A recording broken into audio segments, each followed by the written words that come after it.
we're getting with them. But also the reality is, for many people, if you desire to go to school, most likely you're also going to have to take out what? A loan.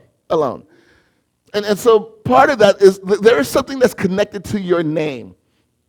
It's called a credit report, right? And basically what your credit score is, or your credit report does, what your credit score, it reflects how well you pay on what it is that you've borrowed. And so if you don't pay well on what it is that you've borrowed, what happens to your credit score? Right? But if you stay on top of it and you pay well, then what happens with your credit score is it actually goes up, kind of thing.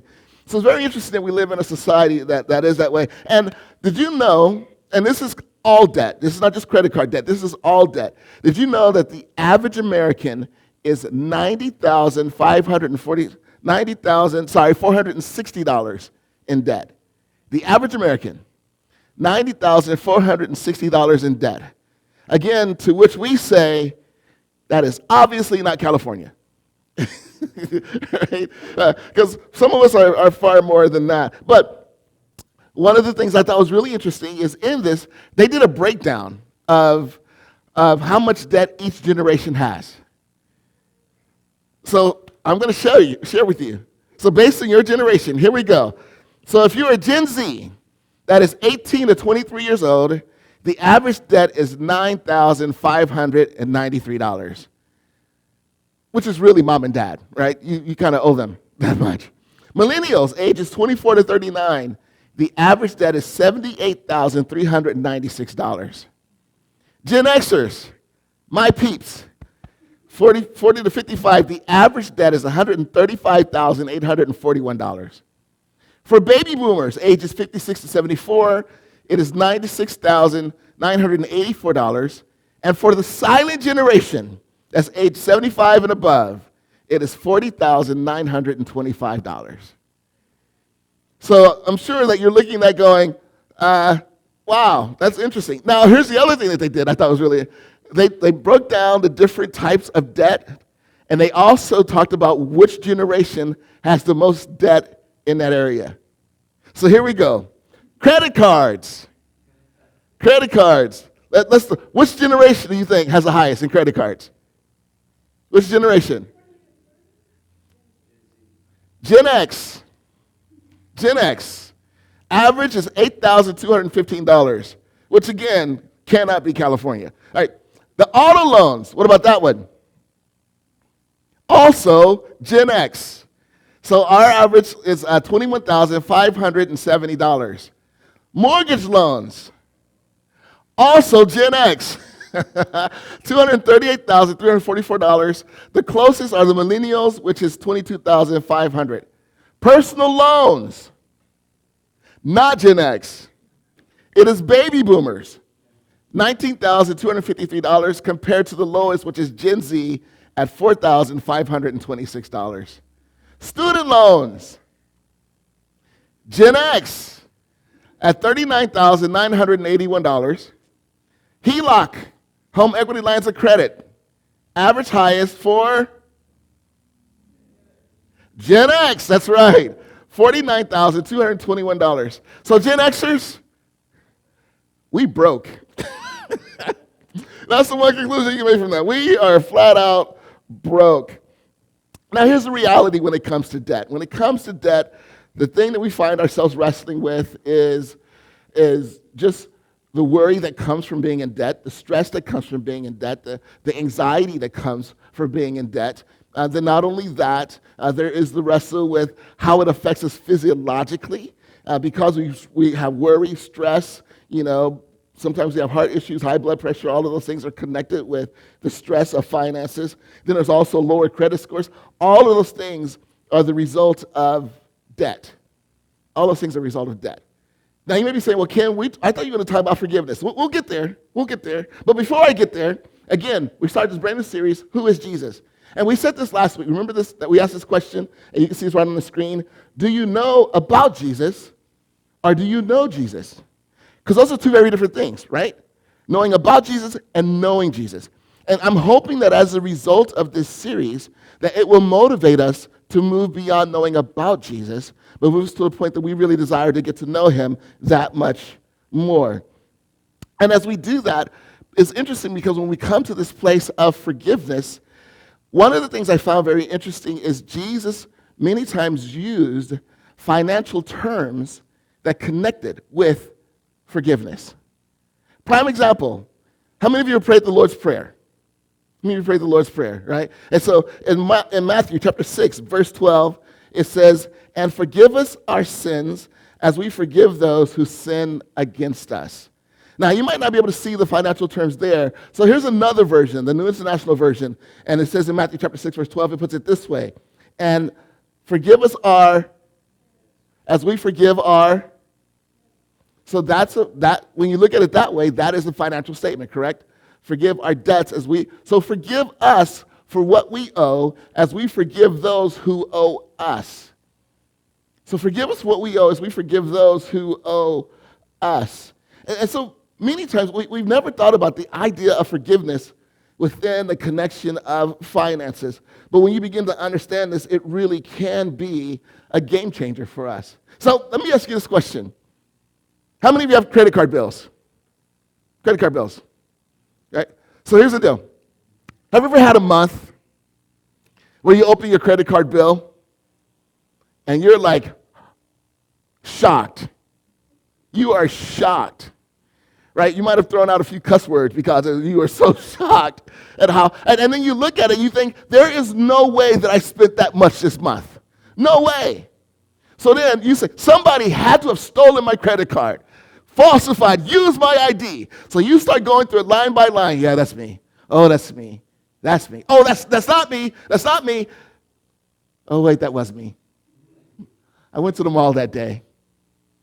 Or I was on vacation. That was me. So we go through all of those aspects.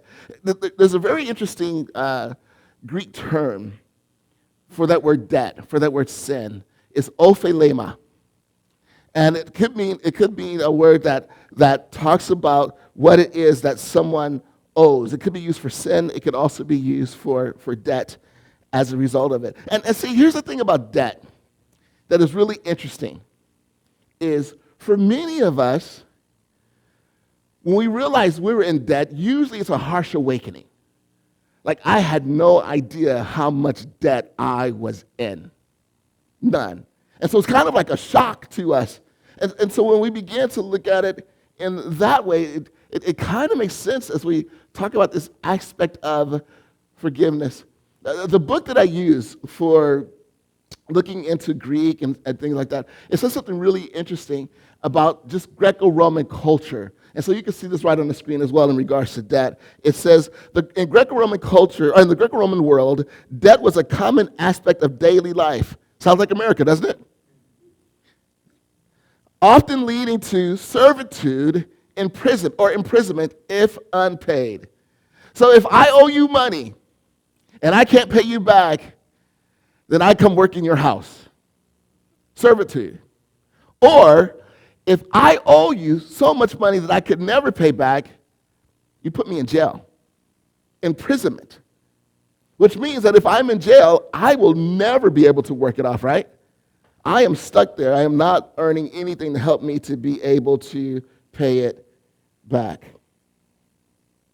And so, as we look at this idea of debt, as we look at this idea of being shocked by debt, here's the reality, is many of us will be shocked by the debt that we owe because of sin. We really will. Because there's those sins that we know about. There's those sins, I know what I've done wrong. There's a temptation kicks in, and I shouldn't do this, but we do it, right? We know about those sins. That is accruing debt. But also, there are the sins that we don't realize that we do. The sins we don't realize that we do. Guy cuts us off on the freeway. And we say a few words in our minds. We don't realize it. Or somebody does something for us and we pay them back less than what it is that we really owe them. Or how about this one? Gossip. Gossip. You're like, come on, Ken, just keep moving with the sermon. But as we look at those things, there are aspects where we are building debt with things that we know, and there's also aspects where we're building debt with things that we don't know, that we're doing, that we just don't realize that we're doing. But we're continuing to build what I would call a moral debt that continues to grow. And so the question becomes, well, how are we going to pay off that debt? How are we going to pay off that debt? And then there's another term, financial term that the Bible uses. In Romans chapter 6, verse 23, it says, for the what? For the wages of sin is death, but the free gift of God is eternal life through Christ Jesus our Lord. So when you think about a wage is something that you earn. Like you put your time in and you earn it. Matter of fact, if you are working for your job, you better get your wage, or else your wage will turn to rage. Right? Amen? Amen? So with this, so the idea of the wages of sin is death. In other words, death is what we earn because of sin.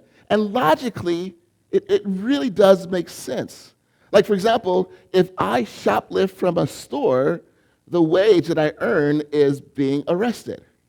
Or if I go on and if I steal from my company, the wage that I earn is I might get fired.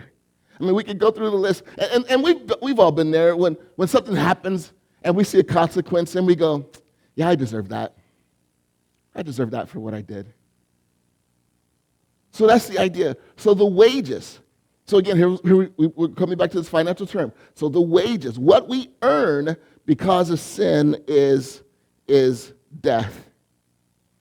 How many of you have heard people say, well, you know what? I can be a good person and go to heaven. Have you heard people say that? I can be a good person and go to heaven. As a matter of fact, here's what happens in Christianity that we have to be very careful about as well, is we know that we can't earn our salvation. But for some reason, once we make a commitment to God, we try to be better for God by being good. And the gooder I can be, the closer I feel to God. But the problem is there's a flip side to that.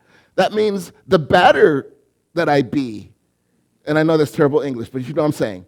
But the better, the worse I am, there we go. The worse I am, then the more distant I am from God. And if I get too worse, then I feel shame, and I don't want to go before God. I don't want to talk to God about what it is that I've done.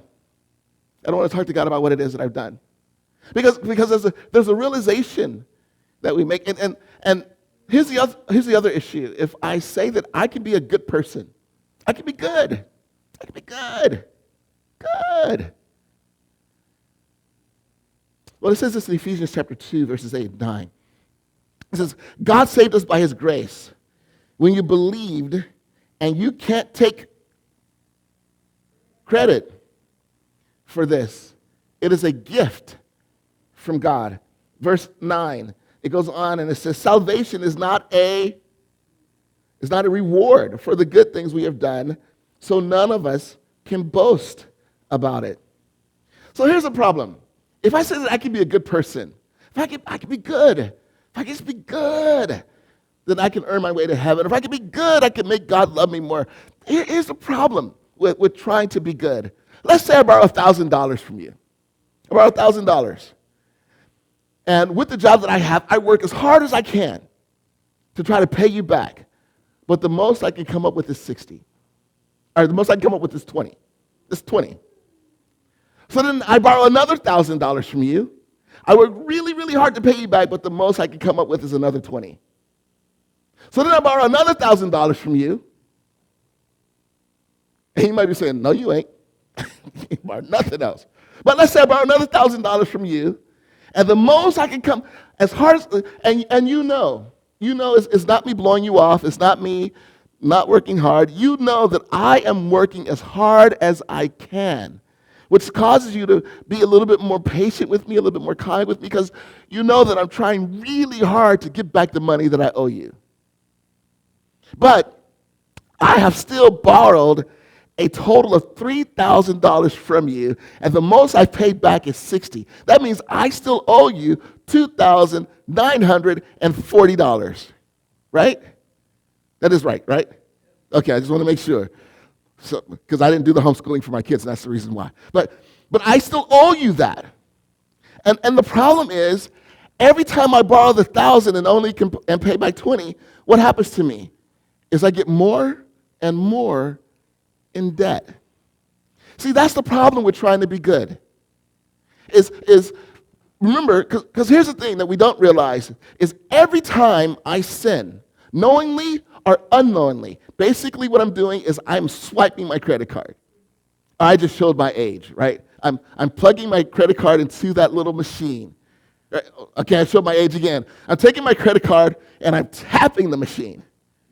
Well, again, I just showed my age because I'm pulling out my phone and holding it to the machine, right? And but every time I sin, I am utilizing that credit card of my life. And basically what I'm doing is I am putting myself further and further and further in debt. So here's the problem is I may work really hard and I may try, but the problem is still at my best, I'm still accruing more and more debt every day no matter how hard I try. And see, that's the problem with trying to go to heaven by being good. Because the reality is, no matter how good I am, it's wiped out by how bad I am, right? The good things that I do are really eliminated by the bad things that I do. And we kind of all know that the bad stuff feels like it weighs more than the good stuff, doesn't it?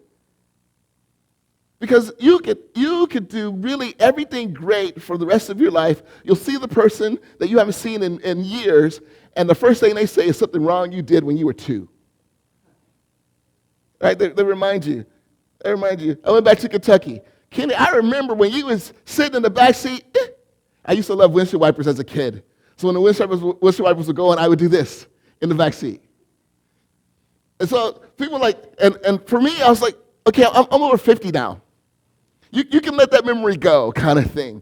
Now that's not something bad, but sometimes what people do is they still throw your worst at you, and not only that, sometimes we don't have to have people throw our worst at us.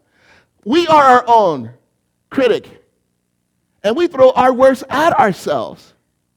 And we can say, look, I've done all of this good stuff, but still all I see is the worst that I've done.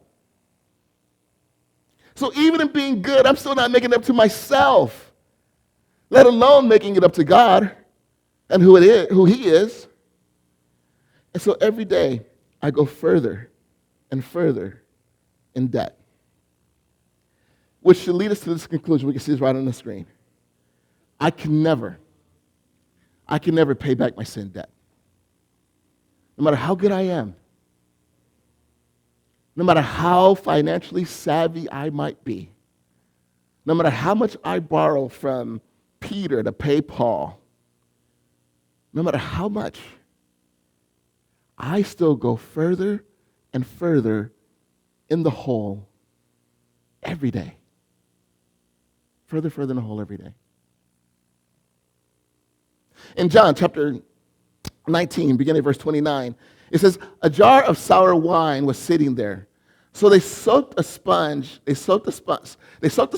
in it, put it on a hyssop branch, and held it to his lips. So this is Jesus Christ. He's on the cross.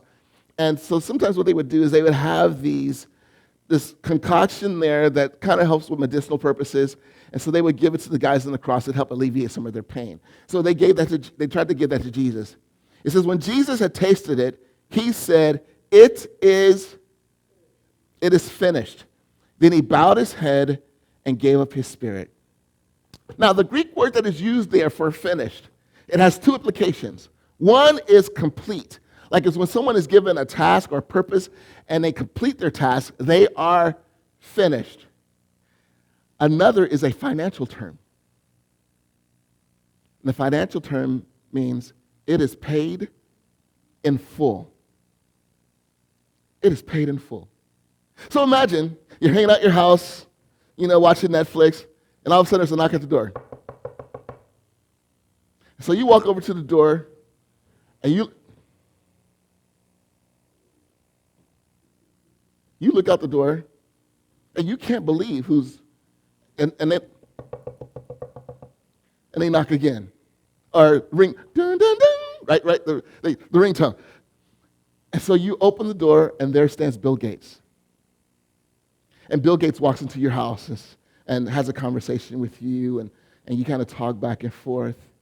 But then Bill Gates says to you, I've been studying you, and I know about your life. And I know that you are $90,460 in debt. I know that. So here's what I'm going to do. Is I'm going to write you a check for $1 billion. Oh, that got your attention. People are like, do you know? Please, Bill Gates. And if he does, make sure you tithe. That's all I have to say. No. But I'm going to write you a check for $1 billion. And that will cover all of your debt that you owe. And that should be enough to cover all debt for the rest of your entire life. I mean, could you imagine to be in a position where you never have to worry about debt at all? Now, you do have to spend wisely because you could blow through that billion real quick. However, could you imagine being in a place where you never have to? And what if you said this? Like, if it gets, I'll come back and I'll write you a check for another $1 billion. I will cover all your debt for the rest of your entire life. Could you imagine how much that would alleviate worry, stress, concern? How much it would alleviate all of that? And so when Jesus says, it is finished, or it is paid in full, basically what he's done is he's written a check. And the check that he has written has covered all of your debt. Amen. All debt that you owe. All debt. And not only that, this check will cover all debt that you would incur in the coming future. Because we all still sin. We all still make mistakes. We all still cuss every once in a while at someone because we're angry. We all have our moments. We all do our regrets. Now, hopefully, as a follower of Jesus, we begin to do less and less of them. But the reality is we're not perfect. We're not perfect. And so Jesus says, look, here's what I want to do. I want to cover your debt. So here's the reality. What Jesus does by going to the cross is Jesus pays a debt for us that we could never pay for ourselves. That's the gift of grace. That's what it is that he has done. And I can tell you this, like, if Bill Gates came to my house and wrote me $1 billion check, like in my name, you know what I would love to do? Hey, can I get your number? Can I put you in my contacts list? Hey, can I begin to text you, Bill? I can call you Bill now, right? Not Mr. Gates, right? I can call you Bill. There would be a gratitude, right? And there would be a desire, hopefully, to get to know him and express that gratitude. And so here's what we want to do in our relationship with Jesus is, Jesus, thank you for paying my sin debt. You covered it. You covered it. And so I really want us to understand what it means as we begin to deal with this, because as you can see this right on the screen, this is really important. It's one thing to know what Jesus has done. It's another thing to live empowered by it. True transformation begins when we don't just believe the truth, but we walk in it. Knowledge informs, but faith transforms.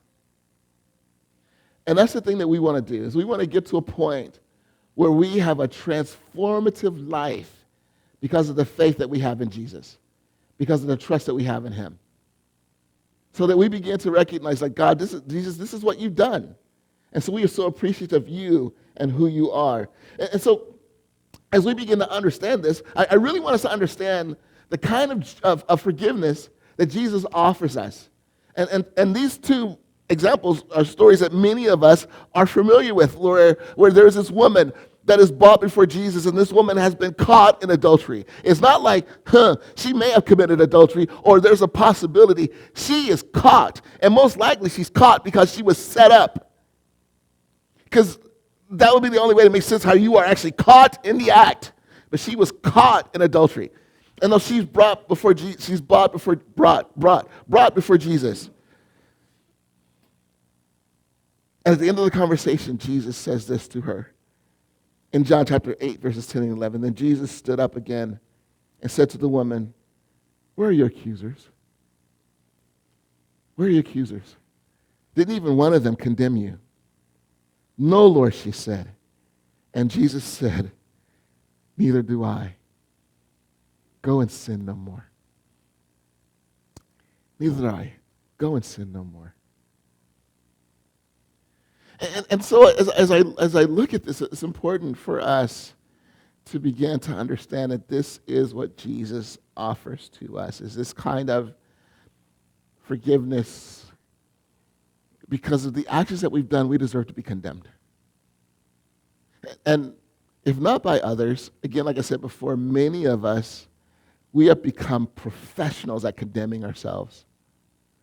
And there is a weight that we hold over our shoulders because of what it is that we've done. And what Jesus does is Jesus says, look, I have covered that. So now go and live the life that you were designed to live. Live in that. So embrace that forgiveness, because that's what it is that he offers us. There's another really great picture of what it's like to be forgiven by Jesus.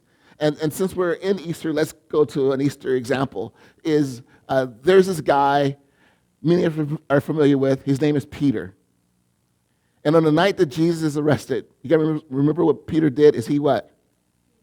He denied Jesus. How many times? Once, twice, 3 times later, right? Right? Sorry, that pitch was terrible. Sorry, TJ. But yeah, he denied Jesus 3 times. And remember Jesus was like, hey, look, I want you guys to know that some stuff is going to go down tonight, and you guys are going to abandon me. And Peter was like, not me. I will never abandon you, Jesus. You know, we boys, ride or die. I am with you. You saw it, you know. Like, I am with you, Jesus. I am with you. And then when everything falls apart and he begins to lose everything, he denies even being connected with Jesus. So after the resurrection, there's this one point where Peter sees Jesus. Jesus is on the shore, and so Peter swims out of a boat to go. He was fishing, jumps out of the boat, sees Jesus, and it says that Jesus had some fish set up in the pan, and he was cooking the fish. And also, they had a dinner. So I want to make this really clear that when Jesus rose from the dead, it wasn't like his ghost that rose from the dead. Like, it was a physical resurrection. He sat down and he ate dinner with them. He physically ate dinner. So his body physically rose from the dead. So when they're having that meal, Jesus says, hey, Peter, I need to talk to you. And so this happens in John chapter 21, verses 15 through 17. After breakfast, Jesus asked Simon Peter, Simon, son of John, do you love me more than these? Yes, Lord, Peter replied. You know I love you. Then feed my lambs, Jesus told him. Jesus repeated the question, Simon, son of John, do you love me? Yes, Lord, Peter said, you know I love you. Then take care of my sheep, Jesus said. A third time, he asked him, Simon, son of John, do you love me? Peter was hurt that Jesus asked the question a third time. He said, Lord, you know everything. You know that I love you. Jesus said, then feed my sheep. Then feed my sheep. So there are 2 aspects of this that I really want to kind of dive into. Here's the first one. How many times did Peter deny Jesus? 3. So in this conversation, how many times did Jesus ask Peter, do you love me? 3. And how many times did he reaffirm the mission to Peter? 3.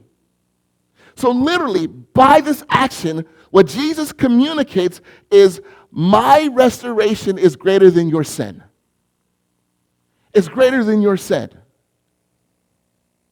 And so what Jesus does is not only does he reinstate Peter, because that's what he does. When he says, feed my sheep, take care of my sheep, feed my sheep, he is basically saying, Peter, you're still with me. Peter, you're still one with me. Peter, you're still one of us. And Peter, I still plan to use your life. Peter, I still plan to make a difference in you. Peter, your life still counts. Peter, you're not erased because of your failure. You are still in this. It was a complete and total restoration that is given by Jesus. And so here's what I want to encourage you to do is I want to encourage you, bring your shame, bring your sin, bring your regret, bring your guilt, bring your remorse, bring it to him. Because what he would say to you is you're still a part of me. You're still in my family. Your life still counts. You have a mission. And he calls you to that and moves you to that. The other thing that happened, and so I wanted to say this too, is, and you can see this, is his grace covers the totality of my failure. His grace covers the totality of my favor. And I want to make this really clear. When his grace covers, it's not that it covers up. You know when people are coming to your house, right? And they knocked at the door last minute, like Bill Gates knocks at the door last minute, and you look at your house, you're like, oh my goodness. So what you do is you take all the stuff, like, hold on, Bill, I'll be there in a minute. And then you go and you start throwing stuff in the closet, right? Because you're trying to clean your house up real quick. And then maybe you take a tablecloth and put it over the table, and there's a bunch of lumps and stuff underneath, but hey, at least it looks better. And so basically what you do is you go through and you cover up, right? I want to make sure that you understand this. That what Jesus does is he doesn't just cover up your sin so that it's still there. It's not like your sin is in some closet, looming, hiding. No. What he did was he eliminated your sin. He eliminated it. There's a passage where he says, their sins and lawless acts I will remember no more. So it is as though what Jesus has done is he has taken, now I'm going to date myself here, but hopefully you can understand. He has taken a magnet and held it up to the VHS tape of your life. Right? Right?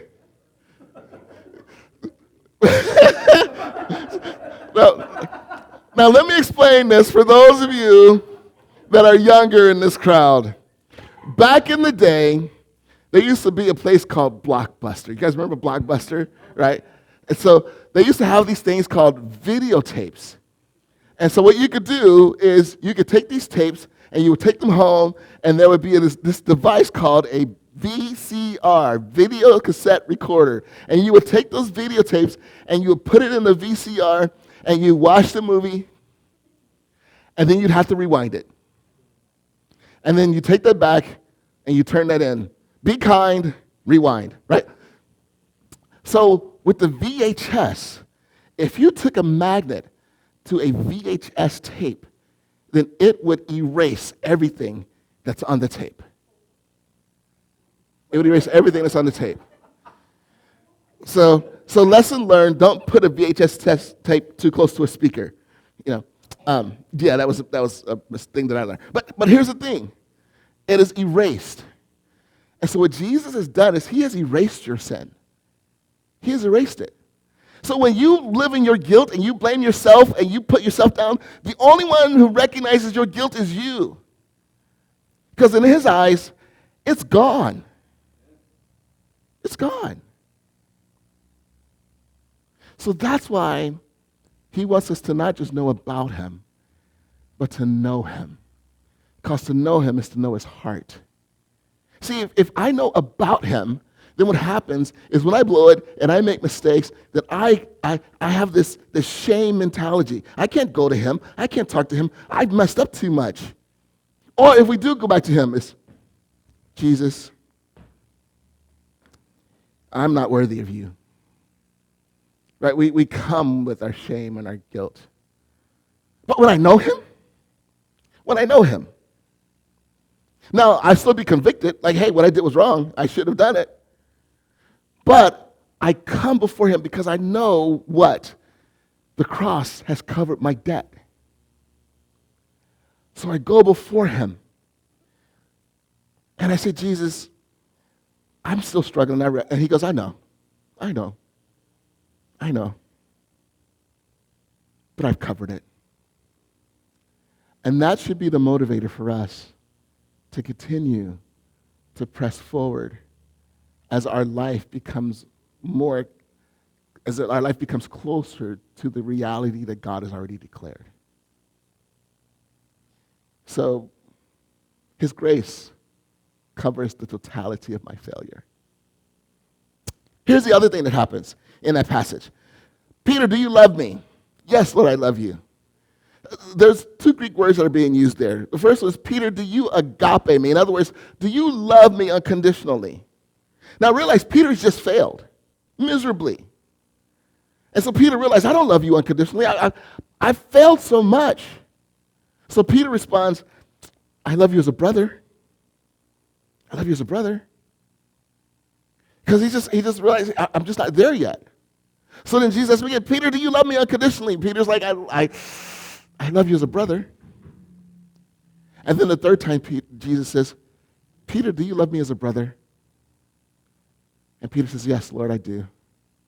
I love you as a brother. And here's the beauty of that. You can see this right on the screen. Start where you are. Start where you are. For some reason with Christianity, and it might be preacher's fault, like, sometimes we say things. But for some reason with Christianity, we feel like once we make a commitment to Jesus, we have to be perfect. You have to be perfect. And we begin to live this life based on performance. And what we do is we make unrealistic commitments and dedications with our life because we feel like as a Christian, that's what I'm supposed to do. And the result of that is many of us live frustrated, defeated lives. We don't see breakthrough happen. And so it's important for us to understand this, that what Jesus does is Jesus says, look, I know you're broken. Start where you are. And the beauty of that is Jesus says, feed my sheep. So basically, start where you are, live out my mission. And in living that mission, we grow in him. I'll tell you, I have a greater understanding of forgiveness today because of the way that I've seen Jesus demonstrate forgiveness in the lives of others. So much more. And so if you're in this room and you feel unworthy, I want to encourage you, start where you are. So again, here at Encounter, one of the things we encourage you to do is we want to make following Jesus as simple as possible. It's not easy, but it can be simple. And so Jesus gives us a very simple formula. He says, love the Lord your God with all your heart, soul, mind, and strength. Love your neighbor as yourself. So here at Encounter, we say love up, love out, and love in. So what we do is we finish every message looking at, here are 3 things that we could pull from the message that would allow us to practice one of these areas. Now, feel free to use these. I also want to encourage you, too, as you're going through, if something else hits you and says, you know what, I want to do that to love God. Hey, do that. I want to do that to love. Hey, do that. Hey, do that. So love up. Here's the most important. Stop trying to pay a debt you can't pay. Let Jesus do it. Stop trying to pay a debt that you can't pay. Let Jesus do it. Stop trying to be perfect to earn God's love. Stop trying to be perfect to make God love you more. You can't pay that debt. And here's the thing. You're trying to earn what you already have. He loves you passionately. Love out. Learn the love that Jesus has for you by pouring it into others. Learn the love that Jesus has for you by pouring it into others. You know what you could do? You know that $1 billion check that Jesus wrote you? Start implementing that in the lives of others. Start showing others grace, compassion, kindness. Now, I also want to let you know sometimes grace still means that you need to call people out. There are times Jesus showed grace, but he also flipped tables. So there are times you still need to love people enough to call them out. But in the meantime, still find ways to show people grace. And that's what he does. And then love in. Know that your failure is covered and start where you are. Know that your failure is covered and start where you are. Jesus, I thank you. I thank you for the awesomeness of who you are. I thank you for the way that you call us. I thank you for the way that you draw us. I thank you that you give us an opportunity to be able to come to know you. And it really is. It is my prayer that this morning will be the morning that we say yes to you. That this morning will be the morning that we choose to allow your forgiveness to become a greater reality in our lives. That we will choose to begin to walk in that forgiveness and begin to recognize the freedom that that forgiveness gives us. Jesus, I thank you for who you are, and I thank you for your awesome love. And all these things we ask in your name. Amen. And I want to say this too. One part that sometimes we forget is there's a very important part of forgive. And the second part of that, it's for and what? For and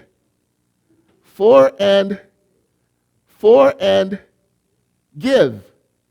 Right? It's not for earn, for build. It's for what? Forgive. And so what Jesus is offering is that. He's offering forgiveness to you.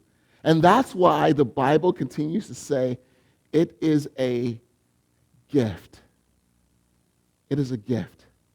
And there's nothing that you have to do to earn that gift. There's nothing that you have to do to make yourself more worthy of that gift. There's nothing that you have to do to make yourself more presentable for that gift. There's nothing that you have to do to clean up for that gift. It is a gift. That is what Jesus offers to you. And my prayer is this morning would be the morning that we step into that. That we begin to recognize that love. And we begin to embrace that love. And begin to allow our lives to live according to that love. Because ultimately, that really is what he desires for us. So, forgive. It is a gift for you. And my prayer is that you will embrace it.